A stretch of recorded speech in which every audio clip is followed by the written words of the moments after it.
Marabeng po kaya ko ngayon. Barangay Pandan, magandang gabi po sa inyo lahat. Sa mga nasa labas po, good evening. Marabeng po, ayan. So nakita niyo naman po, Barangay Pandan, narinig niyo na po yung mga adhikain, plataforma, at mga programa po ng Team Albayalde para po sa ating makabuluhang pagbabago para sa lungsod ng Angeles. Good evening. Hingkay po, sektor na napunta po sa atin ay sports, kung modern sining and kultura. Sa sports po, pagtutuunan ko po ng pansin yung mga kabataan natin. Nang sa ganun po, mas lalo po nilang pagyamanin yung kanilang galing sa kanilang larangan ng sports. Tapos kalinsabay po nito, mag-iimbita po tayo ng mga magagaling, mauhusay sa kanilang larangan ng sports. Nang sa ganun po, pangarap nyo rin ng mga kabataang Angeleño po. Mga kabataang Angeleño, hindi lang po sila pang Pilipinas, maging tanyag national pa po sila.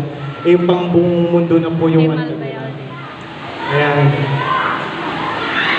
Sa pangalawa at pangatlo po, ang modern sining at kultura, magtatatag po tayo ng batas para masuportahan po natin yung mga kabataang Angeleño sa kanilang angking galing.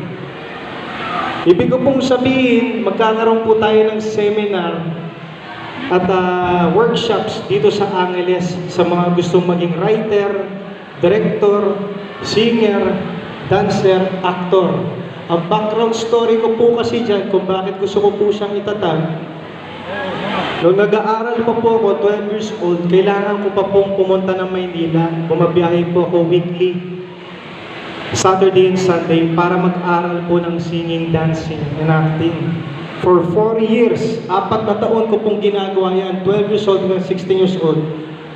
Bumabiyahe po ako ng Manila para mag-aral. Ngayon, pag tayo po nag-uklok, magtatatag po tayo ng batas para sa mga talento dito sa Angeles, hindi na po nila kailangan pumunta ng Maynila. Kasi dito pa lang po sa Angeles, meron na tayong quality na seminar at workshop when it comes to singing, dancing, acting, at sa pagiging writer at director.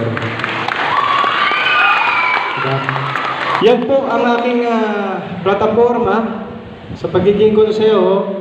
Dahil palagsama-sama po tayo dyan, mga kababayan ko ang Angeleño, sabay-sabay po tayong aangat sa ating hinaharap. Kasabay po dyan yung mga kabataan natin malilihis sa bawal na gamot. Diba? Dahil magkakaroon po sila ng direksyon sa kanilang buhay. Para po yan sa ating mga Angeleño, para sa progresibo, sa pag-angat po natin dito sa lungsod ng Angeles. No? Ayan po. Yun lang po ang aking sasabihin. Ang Team Albayalde po, nakita nyo naman, may kanila po kaming sektor na pagtutuunan ng pansin. Kasi gusto po talaga namin, may magbago dito sa Angeles. Sana po, masuportahan nyo po kami. At sabay-sabay po tayo muling mag-dream, believe, survive dito sa Angeles. Pangalan ko po ay Abrenica, number 1 sa Balota. Maraming salamat po. Yes, thank you, Councilor Arjun. Gusto niyo ba kumanta si Councilor? Yeah! Okay.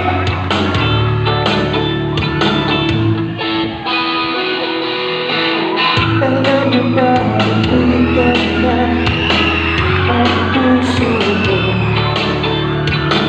sa bawat ipon na pagkakataon na nasaktan na buo. Kung gumagat na naman ako, bakit ba kinikilig na naman ako? Pero ngayon ay parang kakaiba.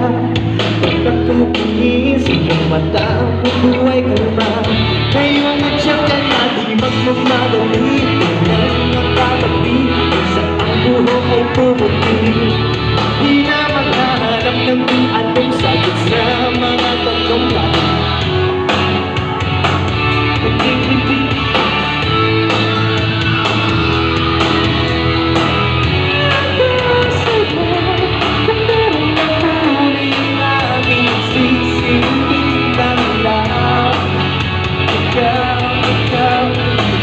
Di akalaing mararamdaman muli ang yakap ng banda ko na lang.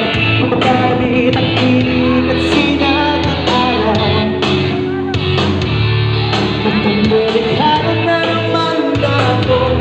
bakit ba hindi na naman ako? Pero ngayon ay di na makamata. Dahil ako sa piling lahat. Ngayon ay siya ka na di mo kumakalit. Kakalit ka sa pagpulit-pulit. Mamamit ako sa isang talong. Ikaw ang biyay ko. Hindi ka ako.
There you go! Ayan! Number 1, Balota! Okay, once again, palakpakan mo! Number 1 sa Balota! Arjun Angela! Ayan, partner! Inisyo na naman po rin Team Albayade.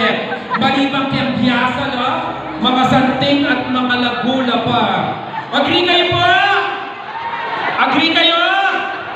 O syempre mga lagun, mga satinglarin din, supporters na ng Team Albayalde. O partner, nandito ko pa sasabi kayo. Yan naman guguli sa kamakanya na paletrato ka na ako, tinagdoy ay Councilor Alger, may gulo yung pandan. Eh naman ang partner, ika-trainer ng Algebra Brenica.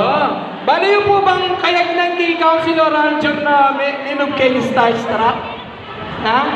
Ay, mahilig ko. Partner ka ng bahay ni